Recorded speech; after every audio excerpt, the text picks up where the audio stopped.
के फिर छोड़िया दे तुई तौहीदी फरमान चौद के फिर छोड़िया दे तुई तौहीदी फरमान भेंगे फल तोरे गाफलती घूम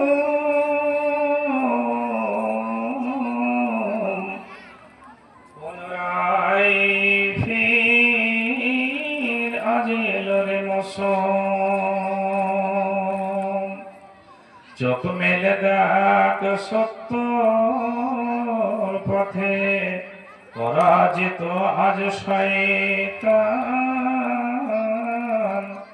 चौदिके फिर छोड़िया दे तुई तौहीदी फरमान चौदिके फिर छोड़िया दे तुई तौहीदी फरमान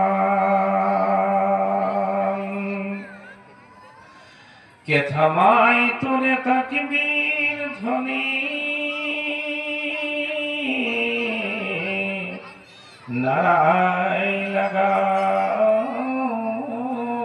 उल्कार खनी चित्कार सुने पলাই মুরুক আজ যত আছে শয়তান বেঈমান চৌদিকে ফির ছড়িয়া দে তুই তৌহিদি ফরমান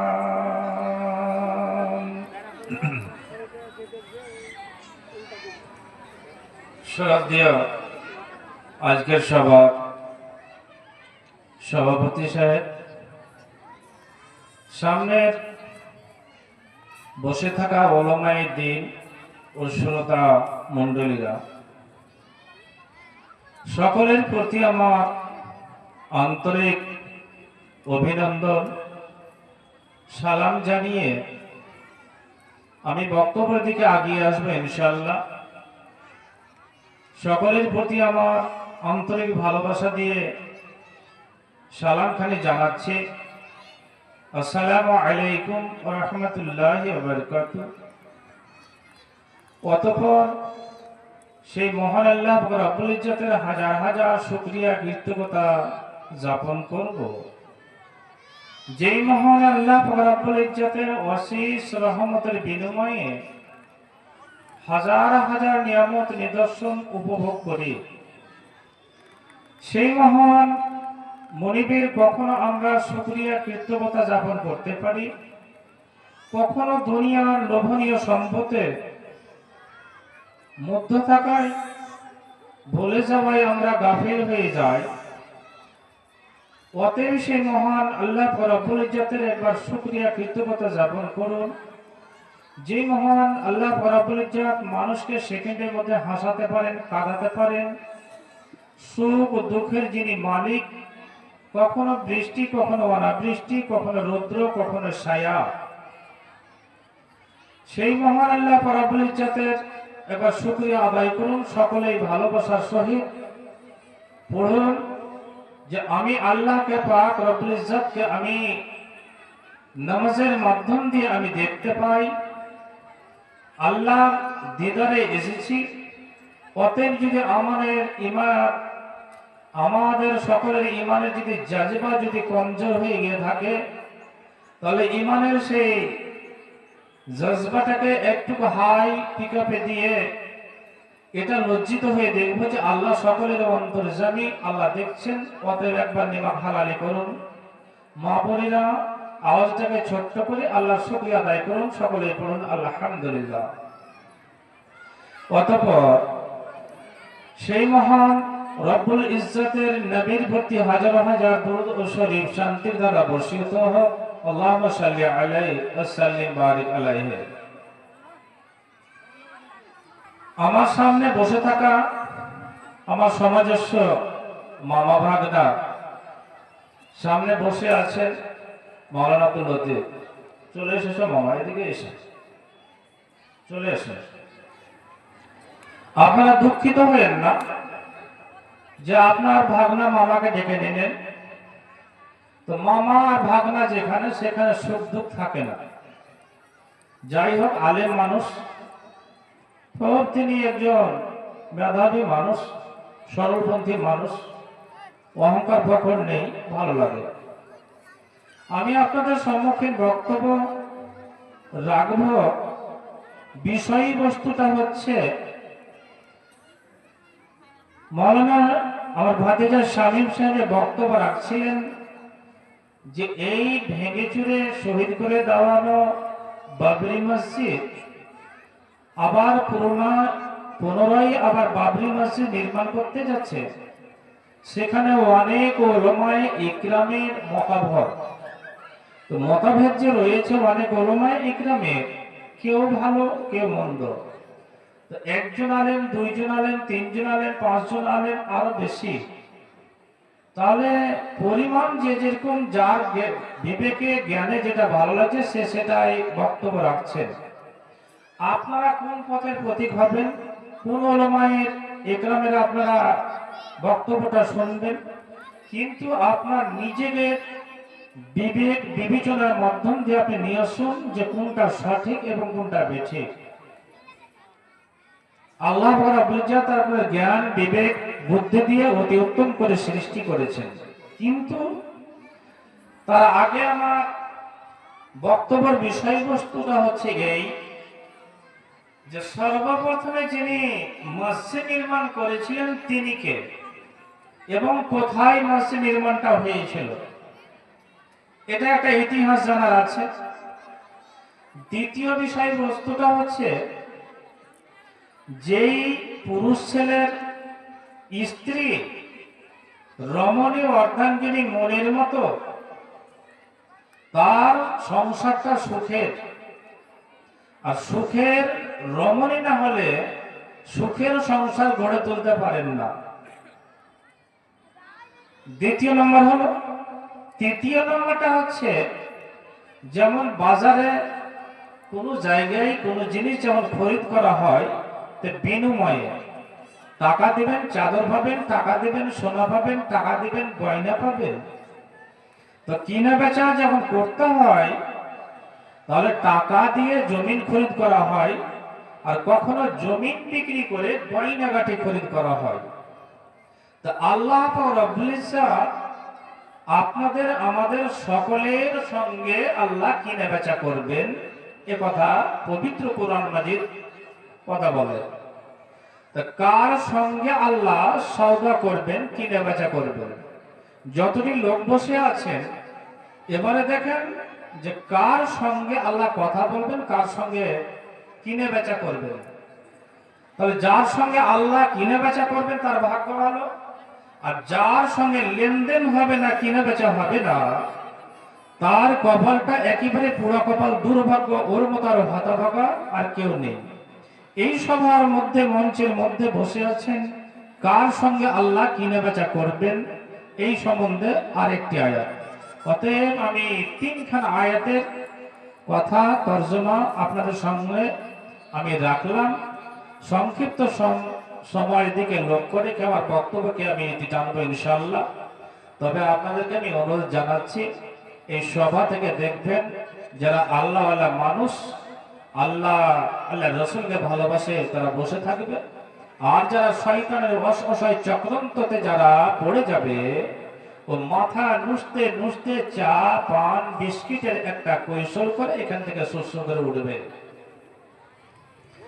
আমার বক্তব্যের দিকে আমি আগিয়ে আসি ভাই, যে রমণীর কারণে সুখের সংসার।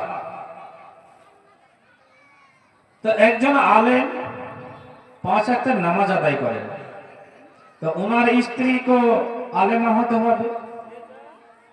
যদি আলেমা না হয় তাহলে আলেমের স্ত্রী আলেমের কথা অনুযায়ী চলাচল করবে, তবে সে আলেমের মনটা সন্তুষ্ট থাকবে, আলেমের মান ইজ্জত সবকিছু কদর বাড়বে। আর আলেম মানুষ নামাজ পড়বে, কিন্তু তার স্ত্রী দেখা যাচ্ছে বেপর্দা, বেহায়া, অশ্লীলতা। তাহলে সংসারের মধ্যে দেখা যাচ্ছে ঠকামাকি হচ্ছে। আর হচ্ছে দেখেন যে হয়তো হতে পারে যে তার স্ত্রীটাই হচ্ছে দিনদার, পরেজগার, মুত্তাকা, হাফেজা, মুহসিনা, সায়েমা, কিন্তু তার স্বামী দেখা যাচ্ছে মদখোর, জুয়াখোর, বাটপার, তিনটা সালা। তাহলে এরও সংসারটা সুখের হতে পারে না। আর দুইজনেরই যদি দুইজনে একই রকম হয় তবে সংসারটা সুখের সংসার গড়ে উঠবে।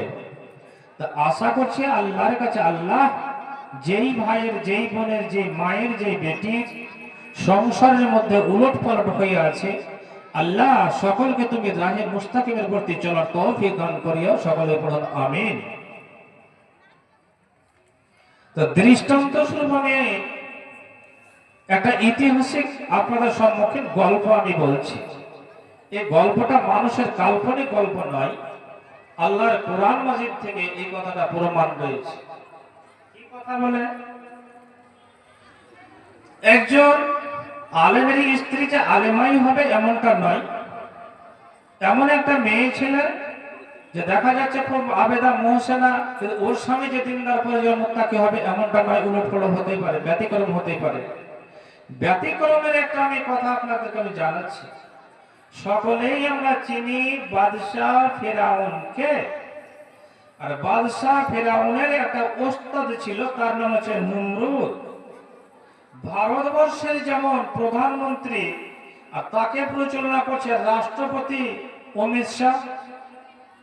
তা এই ফেরাউনকে পরিচালনা করত এই বাদশাহ নমরুদ।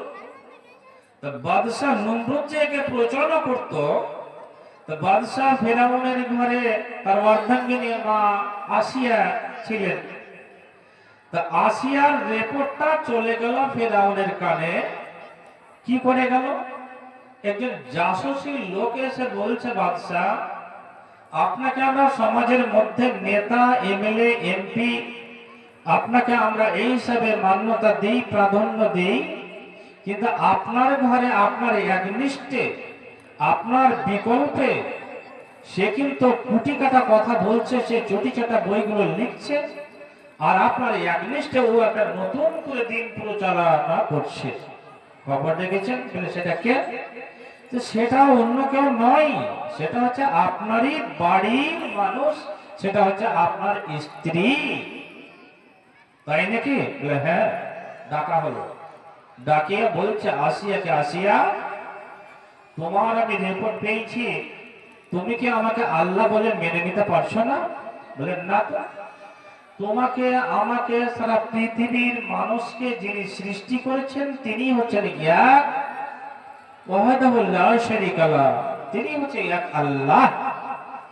আপনাকে আমি মেনে নিতে পারি শতবার যে আপনি আমার স্বামী, একজন দেশের আপনি নায়ক, খেলাড়ি, বাদশাহ, কিন্তু তাই বলে আপনাকে আমি আল্লাহ বলে আপনাকে আমি পুজো দিতে পারি না, আপনাকে আমি আল্লাহ বলে মেনে নিতে পারি না। যেহেতু আপনি আল্লাহ নন, আপনাকে কি করে মেনে নেব? এটা অসম্ভব।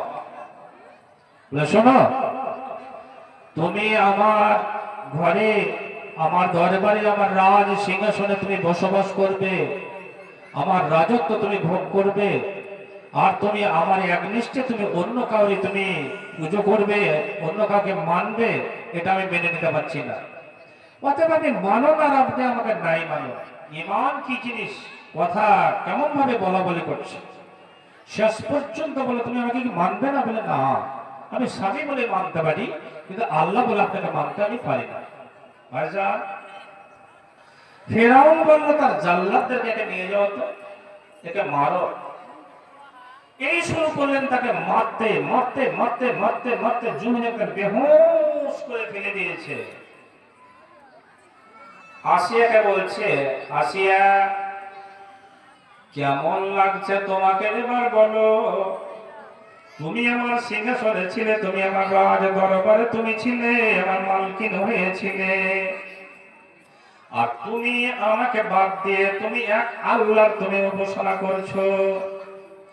যদি তুমি ওই আল্লাহকে যদি তুমি না ছেড়ে দাও, যদি অমান্য না করো, তাহলে আমি তোমাকে সুলিতে চাপাবো, তোমাকে আমি পাহাড় থেকে মেরে শেষ করে দিব, তোমার বুকে আমি পাহাড় চাপিয়ে দিব, তোমাকে আমি উত্তপ্ত বালুতে আমি তুলে চিৎ করে শুইয়ে রাখবো। শুধু সেটাই নয়, শোনো, ভালো করে তুমি শোনো, তোমাকে এমন করে আমি তোমাকে মারবো, পিটবো, তোমাকে এমন আমি কষ্ট দিব, যতক্ষণ পর্যন্ত তুমি আমাকে আল্লাহ বলে না স্বীকৃতি দিবে, ততক্ষণ পর্যন্ত তোমাকে ছেড়ে দেওয়া যাবে না। আসিয়া বললেন, ওগো আমার স্বামী, একে শুনে, যতক্ষণ পর্যন্ত আমার দেহে, যতক্ষণ পর্যন্ত আমার দেহে যতগুলো লোম রয়েছে, আজ আমি একটাই জানকে আল্লাহর নামে আল্লাহর কাছে বিসর্জন দিতে যাচ্ছি। আল্লাহ যদি আমার প্রত্যেকটা লোমে লোমে যদি আমার জান দিতে, তাহলে আমি খুশিতে আজ খানা হয়ে, খুশিতে আমি খিলখিল করে হাসতে হাসতে প্রত্যেকটা জানগুলোকে আল্লাহ রাস্তায় আজকে আমি বিসর্জন আমি করে দিতাম। মহান আল্লাহ রব্বুল ইজ্জতের সঙ্গে যেন কারেন্ট হয়ে গেছে, এমন একটা সম্পর্ক জড়িয়ে গেছে। ফেরাউন বলে চলে গেল, একে তোমরা মারবে, একে তোমরা খাবার দিবে না, পানি দিবে না, একে এমন ভাবে প্রহার করো যতক্ষণ পর্যন্ত সে আমাকে আল্লাহ বলে না মানবে, যতক্ষণ পর্যন্ত সে আমাকে না মানবে, ততক্ষণ পর্যন্ত এর রেহাই হবে না, ততক্ষণ পর্যন্ত এর চাবুক বন্ধ হবে না।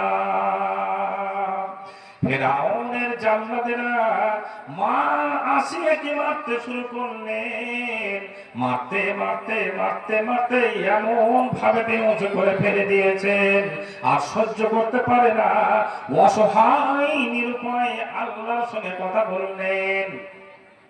দারাবাল্লাহু মাথালাল লিল্লাযীনা আমানু রাআত ফিরআউন ইয ক্বালাত রাব্বি ইবনি বাইতান ইনদাকা বাইতান ফিল জান্নাহ। আসিয়া বললেন আল্লাহকে, হে আল্লাহ, হে আমার রব্বুল আলামিন, আমার গলাতে সোনার মালা রয়েছে, কানে আমার নখল রয়েছে, কানে আমার সোনার অলংকার রয়েছে, আমার হাতে সোনার বাজুগুলো রয়েছে, চুড়িগুলো রয়েছে, আমার পায়ে সোনার অলংকার রয়েছে। হে আল্লাহ, এমনকি আমার পায়ের জুতোটা পর্যন্ত সোনার তৈরি করা আছে। কিন্তু হে আল্লাহ, তোমাকে আমি দেখে আমি বলি, রে আল্লাহ,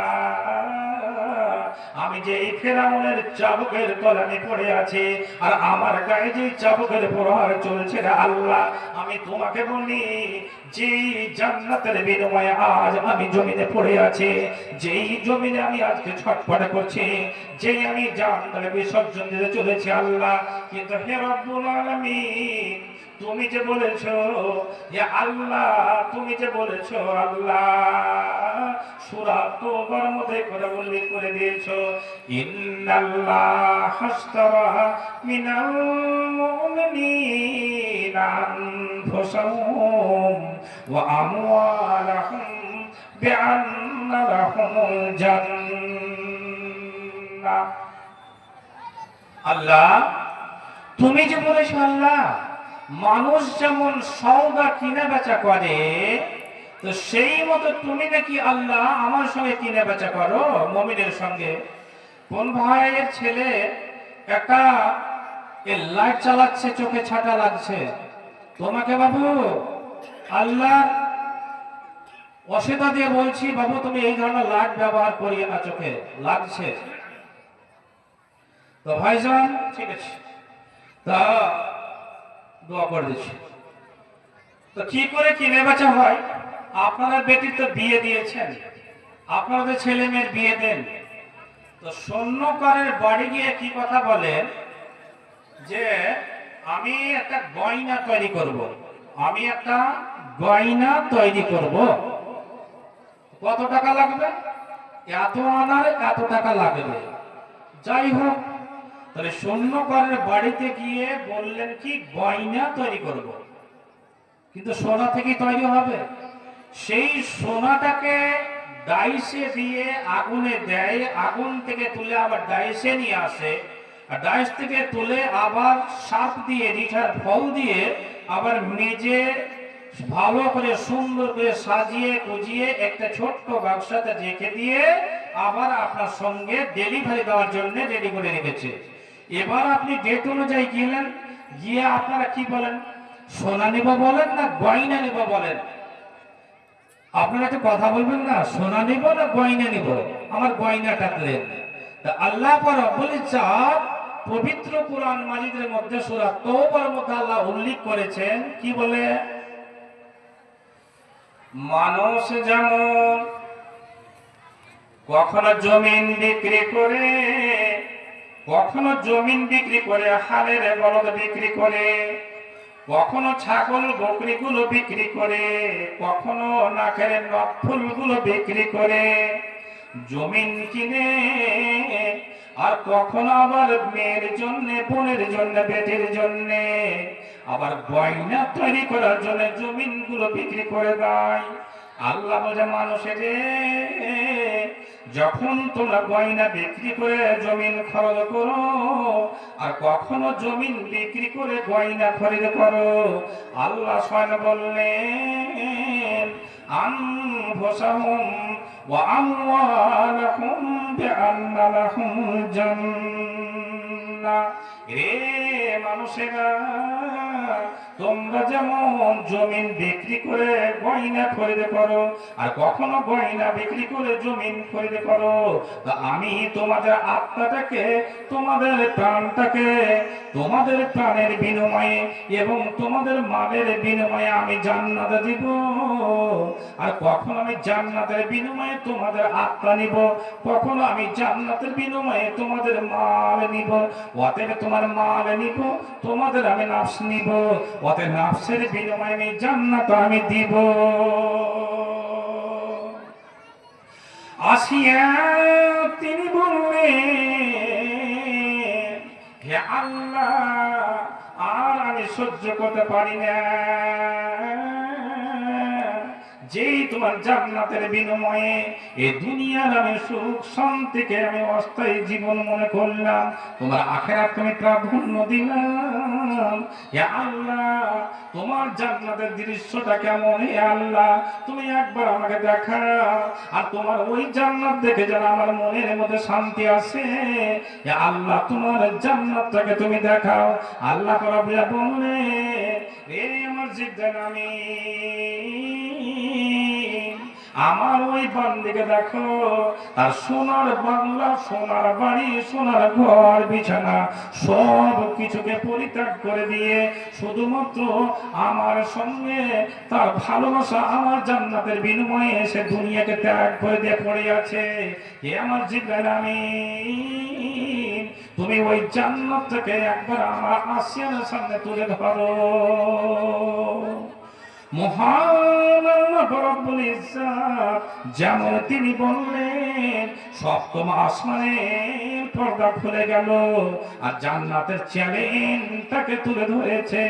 আসিয়া এমনি করে দেখেছে, সঙ্গে সঙ্গে যেন খিলখিল করে যেন হাসতে শুরু করে দিয়েছে। ওই জান্নাতে গিয়ে বাদশা ফেরাউনকে গিয়ে বলছে, হুজুর, আপনি আর মনে হচ্ছে প্রেমে পড়ে গেছে, আপনাকে স্মরণ করেছে, আপনার ভালোবাসাটা তার মনে হচ্ছে অন্তরে জেগে উঠেছে, এবার হাসছে। কেন সময় যেন ফেরাউন হাজির হয়ে গেছে, আসিয়াকে বুকে চড়ে ধরে নিয়েছে। আসিয়া রে, তোমাকে আমি না বুঝে সুঝে এত মার মেরেছিলে, আসিয়া আয়, তুই আমার বুকে আয়। আমি বুকে জড়িয়ে ধরেছে, আর আসিয়াকে বলছে, আসিয়া রে, আর তোর প্রতি চাবুকের প্রহার হবে না। সঙ্গে সঙ্গে আসিয়া বললেন, স্বামী গো, আপনি যেটা বুঝেছেন সেটা নয় স্বামী, আপনি শুনেন, আপনার ভালোবাসাতে, আপনার দিদার আমার মন ভরে যায়নি। আমার আল্লাহ রাব্বুল ইজ্জতের আমি ওই জান্নাতের বিনিময়ে যে আপনাকে চাবুকের প্রহার চলছে, আমি আল্লাহকে বলেছি, হে রব্বুল আলামিন, তোমার তোমার জান্নাতটা কেমন, তোমার জান্নাতের রূপটা কেমন, হে আল্লাহ তুমি আমাকে এক নজর দেখাও। আল্লাহ আমাকে জান্নাত দেখিয়েছে, ওই জান্নাতের দিকে আমি দেখছি, কিন্তু জান্নাতের দিকে দেখতে গিয়ে রে আমার স্বামী শুনে আপনার জান্নাতের যে আমাকে চোখে প্রহার করছে, আল্লাহর কসম করে বলি, একটা পিপিলিকে মানুষকে কামড় দিয়ে যত পরিমাণ দুঃখিত হয়, আল্লাহর কসম করে বলি কত পরিমাণ পর্যন্ত তোমার চাবুকের আঘাতগুলো আমি এক বিন্দু মানে আমি এক বিন্দু পরিমাণেও আমি অনুভব করতে পারি না। তাহলে একটা মেয়ে ছেলে কত শক্ত হাতে শক্ত করে কথাটাকে সাজিয়ে সাজিয়ে বললেন তার স্বামীর কাছে। এই বাবরি মসজিদের জন্য দেখেন অনেকগুলো ভাই গলাতে গামছা লটকে দুই ধরে ইট বেঁধে নিয়ে যাচ্ছে। অনেকে দেখা যাচ্ছে ওর পা নেই, অথচে ও ঠেল গাড়ির মতন করে বুকের ভরে পড়ছে একটা মসজিদের কাছে নিয়ে যাচ্ছে মসজিদ তৈরি করবো বলে। কিন্তু ও নামাজ পড়ুক বা নাই পড়ুক, রোজা রাখুক বা নাই রাখুক, কিন্তু ওকে ভালো লাগছে যে এটা আল্লাহর ঘর। কিন্তু মসজিদ নির্মাণ আসলে কারা করে? আসলে যারা মুসলমানের বাচ্চা মুমিন, যারা মুমিনা, যারা মুসলিমা, যারা আবেদা পরেজগার দিনদার, এরাই তো মসজিদ নির্মাণ করবে। কিন্তু অমুসলিমের ছেলে, হিন্দুর ছেলেরা, অগ্নি পূজারীর ছেলেরা, এরা তো মসজিদ নির্মাণ করবে না। এরা নির্মাণ করে কি? মন্দির। কিছুগুলো ওলামা ইকরাম নিজেকে, নিজের ব্রেনটাকে খাটিয়ে নিজেকে ভাইরাল হওয়ার জন্য তখন বলছে এখানে বাবরি হওয়ার কি দরকার ছিল? বাবরি হওয়ার কি দরকার ছিল? আপনাকে আমি একটা ইতিহাসের কথা আপনাকে বলি। তাহলে বিচারক যদি হতে যান, তাহলে বিচারকের একটা নিয়ম পদ্ধতি লাগবে। সমাজে বলেন তো যতগুলো বিচারক লোক রয়েছে, কোন জায়গাতে একটা আলেম মানুষ বিচার করে, দিনদার পরেজগার মুত্তাকি লোক বিচার করে? বলতে পারবেন? বিচার কারা করে? আপনাকে বিচারের কথা একটা বলছি। কোথা থেকে বলছি? যখন আমি উত্তরপ্রদেশে লেখাপড়া করছিলাম, আহিয়া উল উলুম বলে একখানা কিতাব, আহিয়া উল উলুমে ওর একটা সারা হায়াতুল হাইওয়ান এই কিতাবে ধরেছে। আর আহিয়াউল উলুমেও কথাটা ধরেছে। আহিয়াউল উলুম বইখানে লিখেছে ইমাম গাজ্জালি রাহিমাহুল্লাহ, আর হায়াতুল হাইওয়ান বইয়ে এই ঘটনাটা এসেছে। কি ঘটনাটা?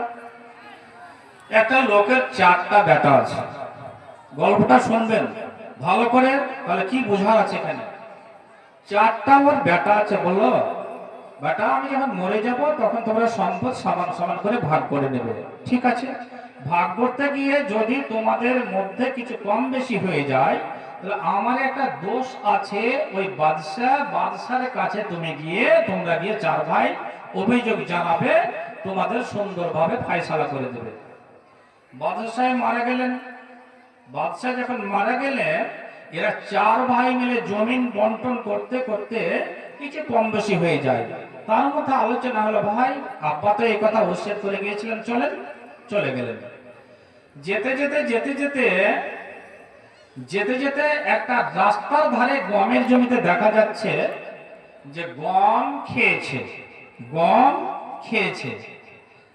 আর ওই সমাতে একজন লোক চলে এসে বলছে, ভাই তোমরা কোথা থেকে আসছো? বলে আমরা সিরিয়া থেকে আসছি। তো আমার একটা গাভী দেখেছো? বলে হ্যাঁ দেখেছি। তো তোমার গাভীটা কি কানা? বলছে হ্যাঁ আমার গাভীটা কানা। ভাই ঠিকই কথা। আবার একটা ভাই বলছে, তোমার গাভীটা কি ন্যাংরা? বলছে হ্যাঁ ভাই গাভীটা তো বাস্তব ন্যাংরা ছিল। আচ্ছা তোমার গাভীটা কি লেজ কাটা? বলছে হ্যাঁ ভাই কথা তো ঠিকই, লেজ কাটা। আর একটা ভাই বলছে, তোমার গাভীটা কি ছুটে পালিয়ে এসেছিল? বলছে হ্যাঁ ভাই ঠিক কথা বলেছো, ঠিক কথা বলেছো, তুমি ঠিক বলেছো। আমার গাভীটা লেজ কাটা, কানা, ন্যাংরা আর ছুটে পালিয়ে এসেছে। ভাই গাভীটা কোথায় দেখেছো? বলছে গাভী দেখিনি।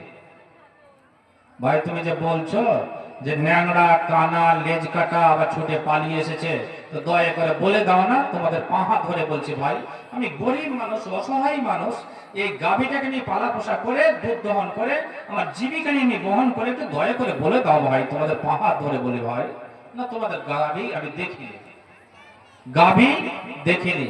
কোনো মতেই স্বীকার করছে না গাভী দেখেনি। বাহ, তুমি গাভী দেখোনি? এরা চার ভাই চলে যাচ্ছে, উদ্দেশ্য কোথায়? দোষ আব্বার কাছে যাবে, বাদশার কাছে। পিছনে পিছনে চলতে আরম্ভ করলেন। গিয়ে যখন ওই বাদশার দরবারে হাজির হলেন, বাদশাহ সাহেব দেখে, ছেলেদেরকে দেখে ওর কাছে দিকে বলল, এদের কিছু মেহমান নামাজি করতে হবে, সম্মান করতে হবে। তাই বলে উনি গেলেন কসাইয়ের কাছে, কসাইয়ের কাছে। আর এই গাভীওয়ালা লোকটা কিন্তু ওদের সঙ্গে আছে, ঘরের এক সাইডে বসে আছে। দেখি তোমরা কোথায় যাচ্ছ? বাদশাহ জিজ্ঞেস করছে, বাবা তুমি কেন এসেছো? আমার একটা সালিশ আছে। বলে কি কথা? আমি গরিব মানুষ, বড্ডা দুঃখের সময় আপনাকে আমি বলতে এসেছি। আমি ওনাই বিদায় করে বলছি, আমি তো এদের সঙ্গে আসেনি। আমার একটা গাভী ছিল, আমার গাভীটা হারিয়ে গেছে। এই চারজন ছেলে এরা দেখেছে, আমি বলছি কিন্তু এরা অস্বীকার করছে। যদি আপনি পারেন তো এদেরকে বলে আমার গাভীটা দিয়ে দিতে বলেন, আমি গাভীটা নিয়ে চলে যাব, দয়া করে আপনি দিতে বলেন। দেখেছ আব্বা? দেখিনি গাভী। বলছে যে তুমি যা যা তোমরা বলেছ সেটাই তো লোকটা বলছে, বিচারের কথা সেটাই তো বলছে। তো বলছে না আমরা দেখিনি। দেখুন কথাটাকে, এই মধ্যখানে এইভাবে থেকে গেল। এবারে বাদশাহ সাহেব একটা লোককে বলছে, কসাইওয়ালাকে বলছে, শোনো, সুন্দর করে একটা খাসি জবাই করে মাংস তৈরি করে দিবে। আর একটা মেয়ে ছেলেকে বললো, তুমি রুটি তৈরি করো। আর সেই যুগে সারাপ পান হতো, সারাপ তৈরি করো, ভালো করে করো। বেশ এদেরকে যখন খেতে দিয়েছে, এরা খাওয়া দাওয়া করছে, সেই সময়তে বলছে, খেতে খেতে বলছে যে এই মাংসটা, খাসিটা কুত্তির দুধ খেয়েছে। ব্রেনটাকে নিয়ে যাচ্ছে কোথায়? আপনারা আমরা হচ্ছে আশরাফুল মাখলুকাত, অতি উত্তম করে সৃষ্টি করেছেন সূরা ৩ আল্লাহ বলেছেন, উত্তম করে সৃষ্টি করেছেন। আমাদের জ্ঞান বিবেক বুদ্ধির কারণে আমাদের উপাধি লাকাদ খালাকনাল ইনসানা ফি আহসানি তাকবীর। ভাইজান বলছে এটা কুত্তির দুধ পান করেছিল। হ্যাঁ, জাসুস কিন্তু বসিয়ে রেখেছে। আরেকটা ভাই বলছে যে এই যে মেয়েটা রুটি তৈরি করেছে, এই মেয়েটা হালাতে হাইজা ছিল, অর্থাৎ হাইজের অবস্থায় রুটি তৈরি করেছে। আর একটা ভাই বলছে যে সারাবটা যে দিয়েছে আমাদের খেতে, এই সারাবটা হচ্ছে কবরস্থানের জমিতে গমের গাছ ছিল, ওই গাছ থেকে এটা সারাব তৈরি করে আমাদেরকে দিয়েছে। আর একটা বলছে এই দোষ আব্বা কিন্তু ভালো মানুষ নয়, দোষ আব্বা ভালো মানুষ নয়। বলে কেন? এই দোষ আব্বা হচ্ছে জাওরা। চারজন চারটা কথা বললেন, চারজন চারটা কথা বললেন। যাকে গোপনে বসিয়ে রাখা হয়েছিল, একে জিজ্ঞাসা করছে, বলো এরা আমার দোষ বেটারা কি কি কথা বলেছে, একটু আমাকে শোনাও তো। বলছে বাদশাহ সাহেব, এক ভাই বলছে খাসির মাংসটা কুত্তির দুধ খেয়েছিল, আরেকজন বলছে সারাপটা কবরস্থানের জমিনের, এটা ভেস্টের জমিনের কবরস্থান, ওই কবরস্থান থেকে গমের এটা সারাপ। আর একটা বলছে যেই মেয়েটা রুটি তৈরি করেছিল, সেই মেয়েটা শরীরটা কি ছিল, হালাকা হাইজা ছিল। আর আপনাকে বলছে জাউরা ছিল। মনটা খুব গরম হয়ে গেছে। এসে বলছে, জিজ্ঞেস করার পরে বলছে তোমরা এই কথা বলেছো? বলে হ্যাঁ বলেছি। কসাই আল্লাহর কাছে গেল, ওই মাংস যে তৈরি করেছ, ওরা বলছে যেটা কুত্তির দুধ পান করেছিল। কেমন কথা? বলছে কথা ঠিকই বলেছে, কুত্তির দুধ পান করেছিল। কেমন করে? বাদশাহ মহাশয়, এই ছাগলটা বলেছে যা, ছাগলটা কথা যা বলেছে, সুন্দর সঠিক কথা বলেছে। এই খাসিটা যখন হয়েছিল, এই খাসিটার মা অর্থাৎ এই ছাগলটা মারা গিয়েছিল, আর আমার বাড়িতে একটা কুত্তি ছিল, ওই কুত্তিটাও শুয়ে থাকতো, আর ওই কুত্তিটাকে মা মনে করে এই খাসিটা অল্প বয়সে ছোট্ট হালাতে দুধ পান করেছিল। বাহ, কথা তো মিলে গেল। আচ্ছা, তো রুটিটা কেমন করে হলো, কি করে বুঝলে? যে বাদশাহ সাহেব, এমন করে বুঝতে পারলাম যে মেয়ে ছেলের গায়ে শক্তি আছে, যত আটাকে ও সানবে মুদবে তত রুটি ও চিকন হবে। এর শরীরটা এর দুর্বল ছিল, এই জন্য রুটিটা পরিষ্কার হয়নি। জিজ্ঞেস করছে তাই নাকি? হ্যাঁ, যা ঠিকই বলেছে। একটা কথা হলো, আচ্ছা সারাবটা কি করে বুঝতে পারলে? বাইতুল ওয়াহাদা, বাইতুল গুরবা, যেখানে কবরস্থান রয়েছে সেটা কিরামাকুড়ার ঘর, সেটা অন্ধকার ঘর, আর সেখানে খুব একটা নীরব জায়গা, সেখানে হাসি খুশি হয় না, রং তামাশা হয় না। কিন্তু আমরা এর আগে সারা পান করেছি, কিন্তু সারা রেখে আমাদের মস্তিষ্ক খারাপ হয়ে যেত, আমরা উত্তেজিত হয়ে যেতাম, আমরা তাফালিং করতাম, লাফালাফি করতাম। কিন্তু এই সারায়ে যে আমরা সারাটা পান করেছি, কিন্তু আমরা বুঝতে পারছি ওই কবর হচ্ছে একটা গুরবাতে জায়গা, যে কবর হচ্ছে একটা চিন্তা ভাবনা জায়গা। কিন্তু যখন থেকে আমরা রুটি খেয়েছে, তখন থেকে আমাদের মনটা নরম হয়ে গেছে, আমাদের মনের মধ্যে ভয় আসছে, অতএব আমরা এটা অনুভব করে বলতে পেরেছি। এই জন্য বলেছি যে যখন একটা কুকুরের গায়ে দেখবেন, ওই তার চামড়ার উপরে চরক থাকবে না, গোশতের সঙ্গে মিশিয়ে থাকবে। গোশত যখন আমরা খেয়েছি অনুভব করতে পেরেছি মাংসের ভিতরে চরক হয়। অতএব কেউ যদি প্রমাণ করতে চান তাহলে দেখবেন এটা বাস্তব। আর ওই সারাবটা বাস্তব।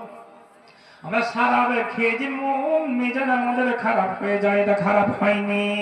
যখন দেখেছি তখন থেকে আমাদের মন মস্তিষ্ক আমাদের দুর্বল হয়ে গেছে। অতএব এটা কবরস্থানে, সেটাও প্রমাণ হলো, আর মেয়েটারও প্রমাণ হলো। বাদশাকে বলা হয়েছে যাওরা, এটা কেমন কথা হলো? তার মাকে দিয়ে বলছে আম্মা যান, সত্যি করে বলেন তো দেখি, আমাদের বাপকে, আমাদের বাপের নাম কি? ওই মহিলা বলল, ওগো শুনে রাখুন ভালো করে, সত্যিকারে তোমার বাপ একজন বাদশা ছিল, তোমার বাপের কোনো ছেলে মেয়ে ছিল না, তোমার বাপের কোনো সন্তান ছিল না। অতএব আমি এমন একটা সম্পদ, এমন একটা দেশকে, আমি এই বাড়ি ঘরকে আমি কেমন করে রক্ষা করব, এই জন্য আমি বাদশার, আমি স্ত্রী, আমি মালকিন। ওয়াকারে সম্পদের জন্য আমি লোভ লালসায় আমি কি করেছিলাম, একটা রাত্রে একজন আমি ওয়াপার মানুষের কাছে, আমার যে বাদশার বাড়িতে একটা চাকর ছিল, চাকরের সঙ্গে আমি একটা রাত্রি কাটিয়েছিলাম। আর ওই রাত্রি কাটাতে গিয়ে আমার সন্তান এসেছিল, সেটা হলো তুমি। অনুভব করে কথাটা বললাম। আচ্ছা আপনারা বলেন তো কি বোঝা গেল? সমাজের মধ্যে যারা বিচারও তিন দল হয়। কটা দল? তিন দল হয়। আল্লাহ নবী বলছেন আল কাদা সালাসাতু ইয়াসনানে ফিন্নারে ওয়াহিদাতু ফিল জান্নাতে। এমন সমাজের মধ্যে একটা দল বিচারক হবে, যে ও হক দেখবে, হক শুনবে, হক জানবে, হক ফয়সালা করবে। আল্লাহ নবী বললে এই সঠিক বিচার কারণে ওনাটা জান্নাতে যাবে। আর দ্বিতীয় পক্ষ হবে হক দেখবে, কিন্তু ও লোকটা না হক ফয়সালা করবে। রাজার মুখ দেখে, বাদশার মুখ দেখে, মোড়লের মুখ দেখে, ধনীর মুখ দেখে, আলেমের মুখ দেখে, মাস্টারের মুখ দেখে হক দেখবে, সমাজের মধ্যে না হক বিচার করবে, ফয়সালা করবে। আর একটা দল জীবনেও কোন দিকে বাইতুল্লাহ, কোন দিকে কাবা, কোন দিকে রসুল, কোন দিকে আল্লাহ, কোনটা হক কোনটা না হক, সত্য মিথ্যা কিছুই জানে না। মোটা পড়তে পড়তে পড়তে পড়তে দিল্লি বোম্বাই খেটে দেখা যাচ্ছে ঠিকাদার হয়েছে, আর ওই ভোলটুকে পোলটুকে টাকা হয়েছে, পয়সা হয়েছে, ও বম চালাতে পারে, তীর চালাতে পারে, ধনুক চালাতে পারে, গায়ের জোরে সব কিছু করতে পারে। সমাজের মধ্যে ওই লোকটাকে সেগ্রেটে করা হয়, সমাজের মধ্যে ওই লোকটাকে দেখা যাচ্ছে বিচার করা হয়। মন মানাই হক বুঝে না, হক জানে না, হক ফয়সালা করে না, জাহিল ছাত্রের মতন, আনপড়ের মতন সে সমাজের নেতৃত্ব চালায়। ঠিক না বেটি? অনুভব করোনা আছে সমাজে? কিছু বলছেন নাকি মু? আসসালামু আলাইকুম। এই যে জালসার যেনারা কমিটিতে আছেন এবং ভলেন্টিয়ার করেছেন, তাদের উদ্দেশ্যেই বলছি, এবং এই অত্র এলাকার ভুতনি থানা, রতুয়া থানা আশেপাশের যারা মুসলমান ইসলাম দরদি এসেছেন, আসছেন, ঘোরাফেরা করছেন, অতি সত্বর আপনারা প্যান্ডেলে বসুন। এটা আছে মসজিদের জালসা আজকে, এবং ভলেন্টিয়ার তাদের বলবো তোমরা মহিলাদের কাছে কালেকশনের কাছে যাবে, এবং পুরুষ যারা দাঁড়িয়ে আছে, পুরুষের পথ মহিলাদের পথ দুটি রয়েছে, তারা সামনে থেকে একটু নির্বাচিত বেছে কুছে আসবেন এবং বিশৃঙ্খল দেখাবেন না। এটা হচ্ছে ইসলামী সভা। অতএব আমার বিনীত নিবেদন অত্র এলাকার মানুষের কাছে, নির্বিশেষে সকলের কাছে, যে আপনারা যেনারা এসেছে শান্তি শৃঙ্খলা বজায় রেখে প্যান্ডেলের মধ্যে এসে বসুন, এবং রাস্তায় অনর্থ হট্টগোল বিশৃঙ্খল করবেন না। এবং আমার এটা বিনীত নিবেদন, আরো দুইজন বক্তা আমার মামার পরে স্টকে রয়েছে, ঠিক সময় মোতাবেক আপনারা জালসায় যেনারা দান দেবেন দেবেন, যেনারা যাদের কাছে নাই ভুট্টা গম লেখাবেন, এবং মজলিস খালি করবেন না। ইনশাআল্লাহ তাআলা আপনাদের এই জলসা এবং আপনাদের জায়গা আশাকে যেন কবুল করেন। সকলে পড়েন আল্লাহুম্মা আমিন। ভাইজান, তাহলে আমি আয়াত পড়েছিলাম একটা কথা বলে, আপনারা বসে আছেন, সর্বপ্রথম মসজিদ নির্মাণ কোথায় হয়েছিল? কিন্তু আচ্ছা বলেন তো, এই যে আপনারা আজকের জালসা 10ই ডিসেম্বর, কিন্তু এর আগে থেকে একটা প্ল্যানিং আঁকছেন, এর আগে থেকে প্ল্যানিং আঁকছেন। কিন্তু আপনাকে আমি বলেছি প্রথমে যে মনের মতো স্ত্রী, মনের মতো স্বামী না হলে সংসার সুখে হয় না। স্কুল কলেজে যখন লেখাপড়া হয় সেখানে পরীক্ষা নিরীক্ষা নেওয়া হয়, কিন্তু ভাইজান নবী ইব্রাহিম আলাইহিস সালামকে তার জীবনে শত শতবারের চাইতো বেশি পরীক্ষা নিরীক্ষায় বসতে হয়েছে, পরীক্ষায় বসতে হয়েছে। আর যেই স্কুল কলেজ মাদ্রাসা মক্তবে পরীক্ষা নিরীক্ষা নেওয়া হয় না, সেই মাদ্রাসার কোনো ভ্যালিডেশন কোনো কিছু থাকে না। আলামিন মিশনগুলোতে দেখছেন, যদি আলামিন মিশনগুলোতে যদি বাস্তবে যদি লেখাপড়া টাইট না হতো, তাহলে অযথা মানুষেরা 5,000, 10,000, 15,000, 8,000 করে টাকা দিয়ে পড়াতো না, আর এরকম রেজাল্টও তৈরি হতো না। তাহলে মাদ্রাসা মক্তবগুলো কি একেবারে নিম্ন শ্রেণীর? আমি ওই দিকটাতে আমি যাচ্ছি না, এটা উপমা দিয়ে আমি কথা বলছি। পরীক্ষা নিরীক্ষায় বসতে হয়েছে, আর পরীক্ষা নিরীক্ষাতে যাদেরকে কামিয়াব হয়ে গেছে, তো যারা পাস হয়েছে তারাই বাস্তব কামিয়াব, আর যারা পরীক্ষাতে পড়ে যারা ফেল করে গেছে তাদের জীবনটা একেবারে পয়মাল হয়ে গেছে। ভাইজান দেখুন, মনের মতো স্ত্রী কাকে বলে? সকলের মনের মধ্যে একটা অভিমান রয়েছে, আল্লাহ তুমি যদি আমাকে 5 লাখ টাকা 10 লাখ টাকা দিতে, তাহলে আমি উমরা করতাম, আমি হজ করতাম। এই সকলের একটা মনের মধ্যে আশা আকাঙ্ক্ষা রয়েছে।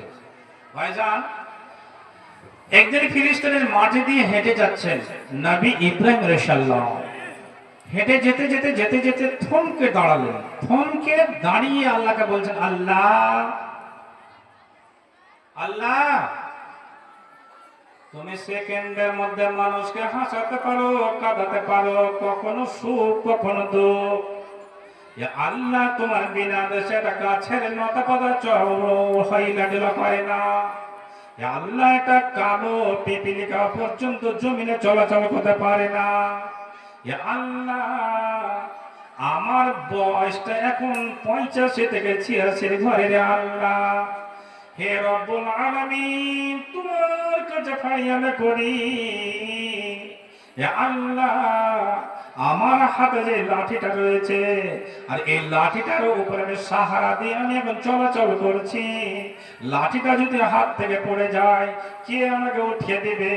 রাতের বেলায় যখন যখন বিছানায় আমি ঘুমিয়ে যাব, সেই সময়তে পুষ্মস মাঘ মাসের সমাপান করে ঠান্ডাতে শীতের দিনে যদি আমার পানির প্রয়োজন হয়ে যায়, আমাকে কে পানি দিবে? আল্লাহ, তোমার কাছে কোন জিনিসের কমি নাই।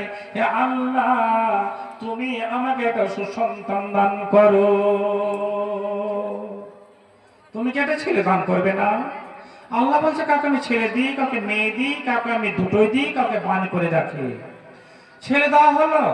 সংক্ষেপে আমি টেনে নিয়ে আসি কথাটাকে ভাইজান। ছেলে দেওয়া হলো। আবার এই ছেলে যখন পেয়ে গেলেন নবী ইব্রাহিম আলাইহিসসালাম, বন্ধুকে ফোন করে বলছে, আমার বাড়িতে 10,000 দিয়ে দাও, 50,000 টাকা দিয়ে দাও, আমি দিয়ে দেবো। বন্ধুকে পরিজনে আবার কল করছে, ভাই টাকাটা আমাকে ব্যাক করুন। তো দুনিয়ার বন্ধু হলে তো ছলনা বাহানা করবে, আজ নয় কাল, কাল নয় পরশু, পরশু নয় অমুক তারিখ, কখনো ফোন রিসিভ করবে, কখনো রিসিভ করবে না। এগুলো মানসিক, এটা হচ্ছে একটা যন্ত্রণা, মানুষ, এটা সমাজে একটা ব্যাধি ভাইজান। তাহলে নবী ইব্রাহিমকে আল্লাহ বলছে, ইব্রাহিম, ইব্রাহিম, আল্লাহকে বল, দেখেন, তুমি একদিন আমাকে বলছিলে, রব্বি হাবলি মিনাস সালিহিন, হে আমার বন্ধু ইব্রাহিম রে, আমি কোন নবীকে আমি দোস্ত বলে এটা আমি আখ্যায়িত করিনি। হে আমার নবী ইব্রাহিম, সত্যিকারে যদি তুমি আল্লাহ, যদি তুমি দিদার পেতে চাও রে আমার বন্ধু, তাহলে তোমার বিবিকে এবং তোমার ছেলেকে তুমি আল্লাহর সন্তুষ্টির জন্য তুমি জঙ্গলে, তুমি নিরিবিলি জায়গাতে বনবাস দিয়ে এসো। চলে গেলেন। যেমন আপনারা জালসা শুনতে এসেছেন, কোথায় যাবেন? জালসা শুনতে যাব। অনেকেরই স্ত্রী কি বলেন, স্বামী গো শোনেন, আপনি আপনি ট্রেন থেকে নেমেছেন, এতটা সময় শরীর আপনার ক্লান্ত হয়ে আছে, আপনি ঘুমিয়ে যান, আপনি একটু আরাম করেন। কিন্তু এমন আমার ভাইজান রয়েছেন না, ভূতনির অমুক জায়গাতে মসজিদ নামে জালসা হচ্ছে, সারা জীবন কোথায় আমরা কাজকর্ম করি, কিন্তু আজ সময় পেয়েছি জালসা শুনতে এসেছি, আসবো। কিন্তু নবী ইব্রাহিম কে সেই কথা বলা গেল, নবী ইব্রাহিম কি করলেন? তার স্ত্রীকে নিয়ে, তার ছেলেকে নিয়ে তিনি চলে গেলেন জঙ্গলের দিকে, যেখানে কাবা, কিন্তু সেই সময় কাবা ছিল না, সেখানে চলে গেলেন। আর কাবার ওই জায়গাতে সেই মক্কার প্রান্তরে তার অর্ধাঙ্গিনীকে, তার ছেলেকে রেখে দিয়ে উল্টো পিঠ দিয়ে হাঁটা আরম্ভ করলে। পিছন থেকে বলছে, আসসালামু আলাইকুম ইয়া ইব্রাহিম, আইনা তাযহাবু ওয়া তাতরুকুনা বিহাদাল ওয়াদি লাইসা ফীহি ইনসু ওয়ালা শাই।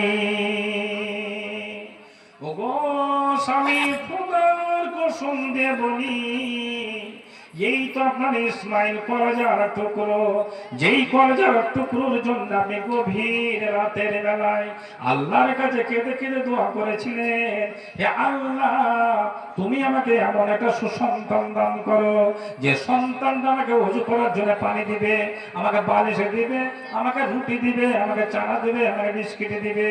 ও গো স্বামী, কি অন্যায় করেছি, কি অপরাধ করেছি স্বামী শুনেন, আপনি যে উল্টো পিঠ দিয়ে চলে যাচ্ছেন শুনেন। আপনার ইসমাইল আব্বা আব্বা বলে চিৎকার করছে, স্বামী একবার শুনেন, দয়া করে দেখেন, চিৎকার করছে আব্বা আব্বা বলে কাঁদছে স্বামী, আপনি দেখেন। তথাপি নবী ইব্রাহিম আলাইহিস সালাম হাজেরার কথা লক্ষ্য করে না, কানে ধাক্কা লাগেছে, অন্তরে তার ব্যথা জাগেছে, কিন্তু সব কিছু অনুভব করতে পারছে যে আমার স্বামী আমাকে পিছন থেকে ডাকে দিচ্ছে, আমার ছেলে আমাকে আব্বা আব্বা করে চিৎকার করছে, কিন্তু তথাপি কেন কথা বলে না? এই জন্য বলে না, সামনের দিকে জিব্রাইল আমিন দাঁড়িয়ে আছে। এই ইব্রাহিম, আল্লাহ তোমাকে বলেছে তোমার বিবিকে, তোমার সন্তানকে তুমি মক্কার মরুভূমিতে বনবাস দিয়ে চলে এসো, খবরদার খবরদার তুমি ময়া করো না। একবার নয়, দুবার নয়, তিনবার বলছেন। হাজেরা ডাক দিয়ে বলছে, স্বামী গো, ফাকালাতা লা ইয়ালতাফিতু ইলাইহা। ও গো স্বামী শুনেন শুনেন, জীবনে আপনার সঙ্গে কথা কাটাকাটি করিনি, জীবনে আপনার সঙ্গে কথার খেলাপ করিনি, জীবনে হেত কথা বলেননি, কিন্তু স্বামী আপনি শুনেন, কি জীবনে অন্যায় করলাম, কি নাফরমানি করলাম। স্বামী জঙ্গলে রেখে দিয়ে চলে গেলেন, এখানে লোক নাই, জন নেই, বাড়ি নাই, ঘর নেই, কোনো মানুষের সমাগম নেই, কি খাবে আপনার কলেজের টুকরো? ইসমাইলকে কে চানা দিবে, কে লজেজ দিবে, কে বিস্কিট দিবে? স্বামী গো, আমি আরবের মরুভূমিতে পড়ে আছি, কি ব্যাপার কথা বলছেন না? এটা কি আল্লাহর পক্ষ থেকে কি আপনার অনুমতি হয়েছে নাকি? বলে কেন কথা বলছেন না?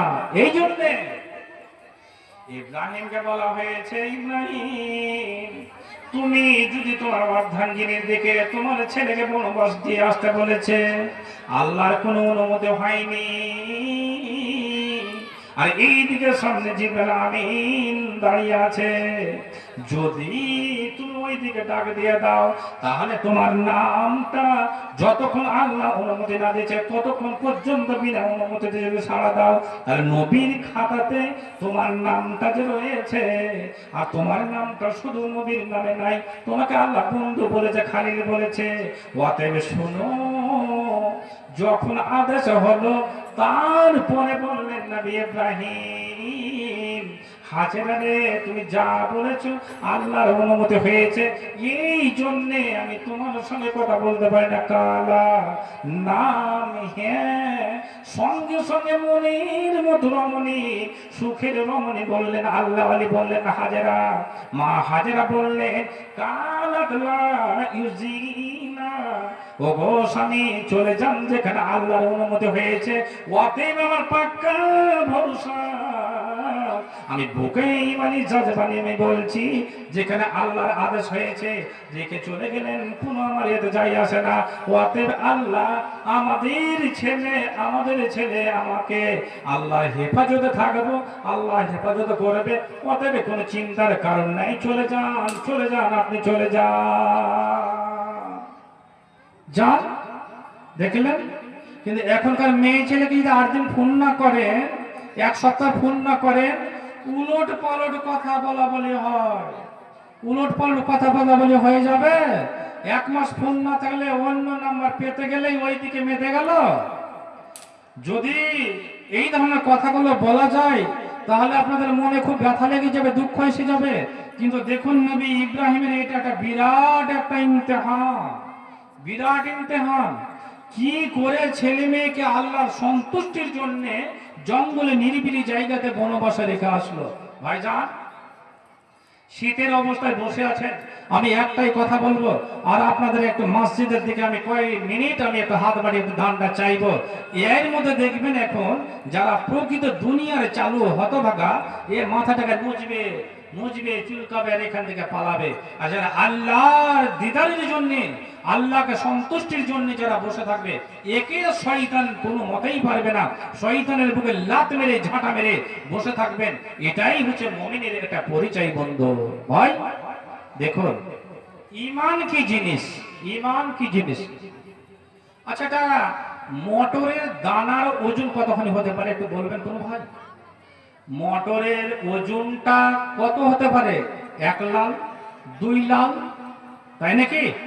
4 লাল হবে না। সোনা যারা কিনা বেচা করেন, এটা মটরের দানা। খুব দুঃখ লাগে, একজন সাহাবী পারস্য দেশ থেকে এসেছিল। এসে নবীজির সঙ্গে সাক্ষাৎ করছেন। নবীজি তাকে জিজ্ঞেস করছেন, আরে সালমান, ও সালমান, জি রাসূল, লাব্বাইক, বলুন। আচ্ছা, তোমার ওই সুপ্রিম কোর্টের ফয়সালাটা হয়নি? বলে হ্যাঁ রাসূল, হয়েছে। বলে কি হয়েছে? নবীজি দুটো শর্ত বলেছে, আমাকে দুটো জিনিস বুঝিয়ে দিতে হবে, তাহলে আমি আজাদ হব। আমি মনের মতো নামাজ, রোজা, হজ, যাকাত, মসজিদ, মাদ্রাসা সবকিছু করতে পারবো। আর যতক্ষণ পর্যন্ত আমি দুটো জিনিস না বুঝাচ্ছি, আমি ওই একটা ইহুদির তাবে পড়ে আছি, আমাকে মারবে, পিটবে, যা ইচ্ছা মন তাই করবে, আমাকে নামাজ রোজা কিছু করতে দেবে না। কি? নবীজি ইহুদি আমাকে বলেছে, সালমান ফার্সি, তুমি শোনো, তোমাকে 300টা খেজুরের গাছ লাগিয়ে দিতে হবে, 300টা আমের গাছ লাগিয়ে দিতে হবে। আর ওই আমের গাছে যতদিন পর্যন্ত আম না আসবে, যতদিন খেজুর না আসবে, ততদিন পর্যন্ত তোমাকে ছাড়ব না। নবীজি শুনলেন। আর কি? নবীজি, আমি বাড়ি ছেড়েছি, ঘরে ছেড়েছি, ছেলে মেয়ে ছেড়ে দিয়েছি, জমি জায়গা ছেড়ে দিয়েছি, শুধুমাত্র আল্লাহর জন্যে, আমি কালেমার জন্যে শুধু হাত পানি আমি বেরিয়ে গেছি, আমার পরনের পোশাকটা পর্যন্ত ছিঁড়ে। নবীজি ইহুদি আমাকে বলেছে, তোমাকে অতক্ষণ পর্যন্ত ছাড়বো না রে মুসলমান, যতক্ষণ পর্যন্ত তুমি 40 উকিয়া সোনা আমাকে না দিবে। সোনা, সুবহানাল্লাহ, কোথায় পাবে চাকর মানুষ? আল্লাহ নবী বললেন, রে আমার সাহাবায়ে কেরামেরা, শোনো, আল্লাহ রাব্বুল ইজ্জাত বলেছেন, তোমাদের মধ্যে যেখানে জালসা হচ্ছে আর জালসার প্যান্ডেলে যারা বসে আছে, এর মধ্যে কে সবচেয়ে আল্লাহওয়ালা, কে সবচেয়ে ভালো মানুষ বলেন তো বন্ধুরা? কিন্তু বললেন কি, ওই লোকটা সবচেয়ে ভালো যেই লোকটা নিজের ছেলেকে, নিজের মেয়েকে, নিজের বাপকে, বাড়িকে, ঘরকে, জমিন জায়গাকে, সব কিছুকে পরিত্যাগ করে দিয়ে যেই লোকটা অপর মুসলমানের জানকে প্রাধান্য দেবে, ভালোবাসবে, এই লোকটা সবচেয়ে ভালো। নবীজি বললেন, রে সাথে সঙ্গীরা, সাহাবায়ে কেরামেরা, তোমাদের ভাইকে সোনা লাগবে, তোমাদের মধ্যে কেমন আছো, তোমরা সোনা আমার কাছে হাজির করে দাও। সোনা পাওয়া যায় না। আল্লাহর নবী বাইতুল মালের কাছে গেলেন, আর একটা মটরের সামান দানা নিয়ে আসলেন। সালমান ফার্সি রাদিয়াল্লাহু তাআলা আনহু চাদরে সোনাটাকে বেঁধে দিলেন। আর ওই চাদরটাকে নিয়ে চলে গেলেন। ইহুদিরা বলছে, সালমান তুমি কি সোনা নিয়ে এসেছো? বলে, হ্যাঁ সোনা নিয়ে এসেছি। বলে, কই তোমার সোনা? নাকের যেমন একটা নখ ফুল বেঁধে রাখে, অনুরূপে সোনাটাকে বেঁধে রেখেছে। বলে, তোমরা নিয়ে এসো, তারাজু পাল্লা নিয়ে এসো, 40 উকিয়া সোনা তোমাদের মাফ করে দেব। ওই ইহুদি হাসছে, ইহুদির চামচারা হাসছে, ওই কাফের দুষ্ট দুরচরেরা সবাই হাসছে। হায় রে সালমান ফার্সিকে দেখো কত পাগল, কত জানের ভয়ভীত হয়েছে, দেখো কেমন ভয়ভীত হয়ে গেছে। জানের ভয়ে একটা মটরের দানাকে, একটা রাহারের দানাকে নিয়ে এসেছে, আর নিয়ে এসে বলছে 40 এটা উকিয়া হবে, কেমন করে হবে খুশির আটখানা, সঙ্গে সঙ্গে নিয়ে এসেছে।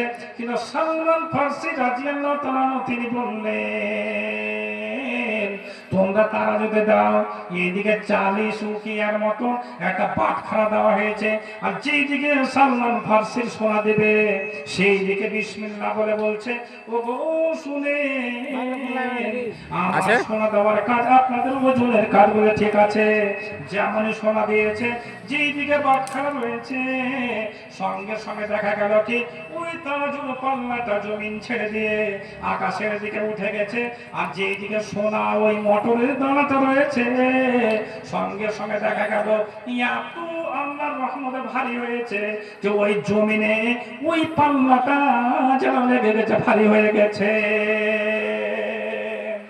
সমস্ত ইহুদিরা বলল, হায়রা হায়রা কেমন কথা, এটা তো মুহাম্মদের জাদুগির, এটা মুহাম্মদের, এটা কিন্তু ঝাড়ফুঁক রয়েছে, এটা যাযাবা রয়েছে, না এটা হতে পারে না। ঠিক আছে, যখন তুমি সোনা দিয়ে দিয়েছো, কিন্তু চলো দেখি তোমার সঙ্গে শর্ত রয়েছে, 300টা আমের গাছ লাগাতে হবে, খেজুরের গাছ লাগাতে হবে, আর 300টা খেজুরের গাছ যতক্ষণ পর্যন্ত না ধরবে ততক্ষণ পর্যন্ত তোমাকে ছাড়া যাবে না। চলো এবার দেখছি তোমার ঈমান কোথায় আছে মুসলমান। চলো, শুরু হয়ে গেল। এবার নবীজি বললেন, কার কাছে কতটি আমের চারা আছে, খেজুরের চারা আছে, নিয়ে এসো। কেউ 2টা 4টা 5টা 6টা করে আছে।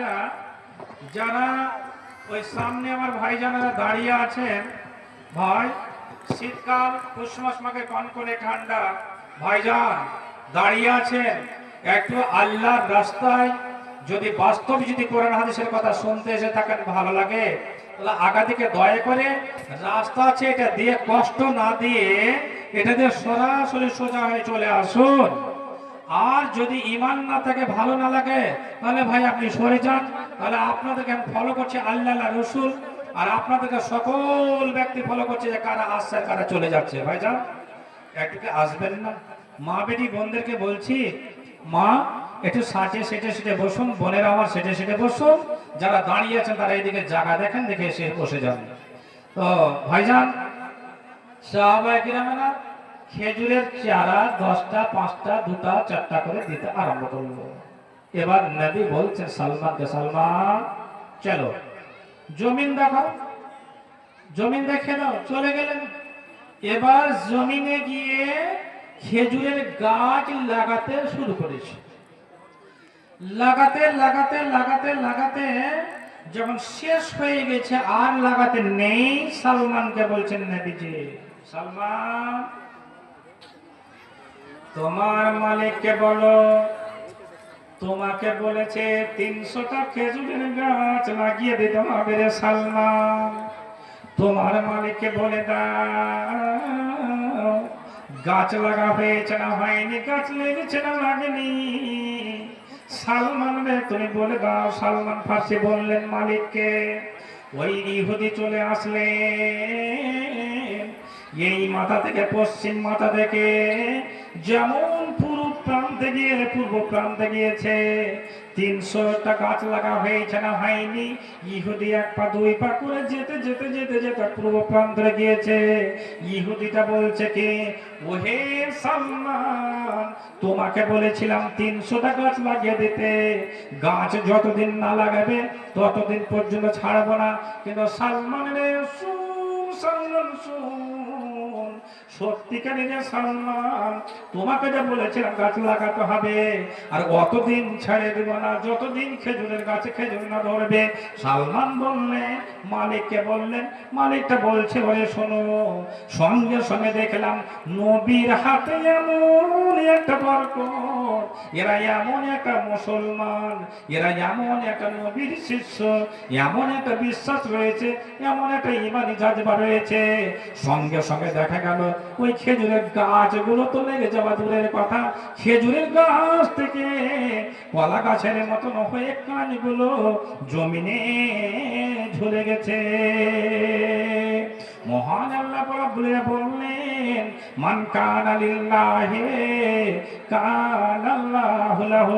ওরে আদমের সুসন্তানেরা, তোমরা শোনো, যারা আমার হয়ে যাবে আমি তোমাদের হয়ে যাব, ও যারা আমাকে সহায়তা করবে, ইন তানসুরুল্লাহ ইয়ানসুরকুম, যারা আমাকে সাহায্য করবে, ওয়া ইয়ানসুরকুম, আমিও তোমাদের সহায়তা করব, ওয়া ইউসাব্বিত আকদামাকুম, আমার সাহায্য, আমার মজবুতিটা এমন হবে তোমাদের America, Russia, Thailand, Jordan, Bahrain, Libya, Syria, আবার বা আজারবাইজান, যতগুলো রাজা বাদশা রয়েছে, কেউ তোমাদেরকে লাঞ্ছিত ঘৃণিত, কেউ তোমাদের পদদলিত করতে পারবে না।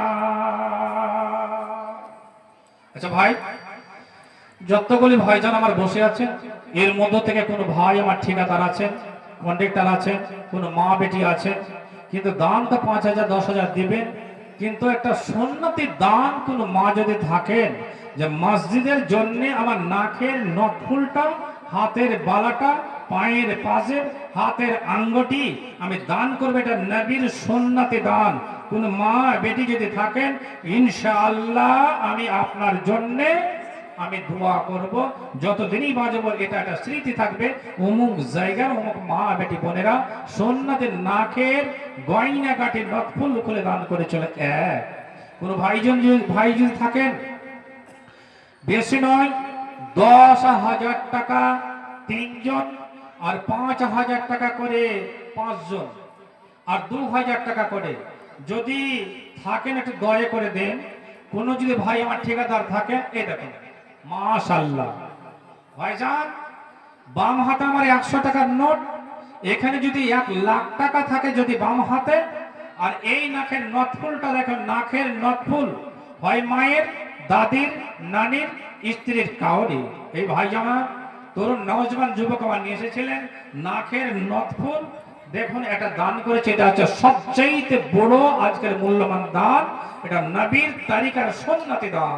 আহা, মরতে গেলে তো নাকের নখফুল খুলে নেবে, গলার মালা খুলে নেবে, কানের বালি খুলে নেবে, পায়ের পাইল খুলে নেবে, আপনার হাতের 50,000 20,000 10,000 টাকা দামের মোবাইল পড়ে থাকবে, আপনার জ্যাকেট সোয়েটার সবকিছু পড়ে থাকবে, আপনার সোনামণিরাকে, সোনামণি কালকে কাকে আব্বা করবে, কে চানা দেবে, বিস্কিট দেবে, কেউ বলতে পারবে না। ভাইজান আপনি একটু দান করুন আল্লাহর রাস্তায়।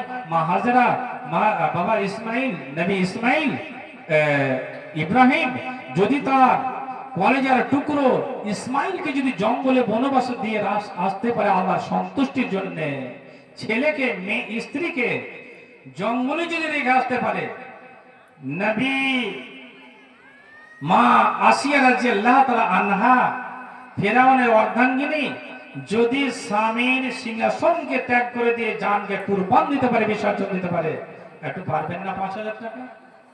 এমন কোন ভাই আছেন? এখন দেখছেন একে অপরকে ফলো করছেন, কে দিবে কে দিচ্ছে ওই দেখ, কিন্তু দেখুন আল্লাহ নিশ্চয় এর মধ্যে আছে।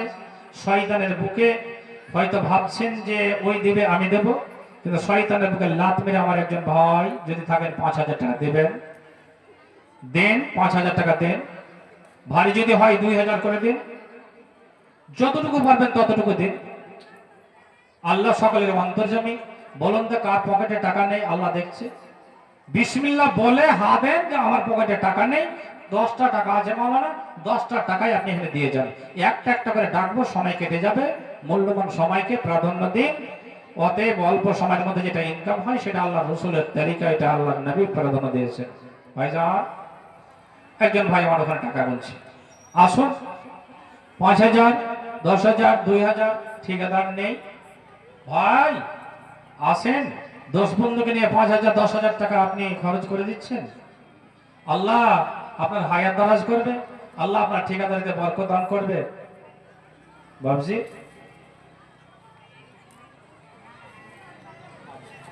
আপনার নাম বাবু কয়েস আলী।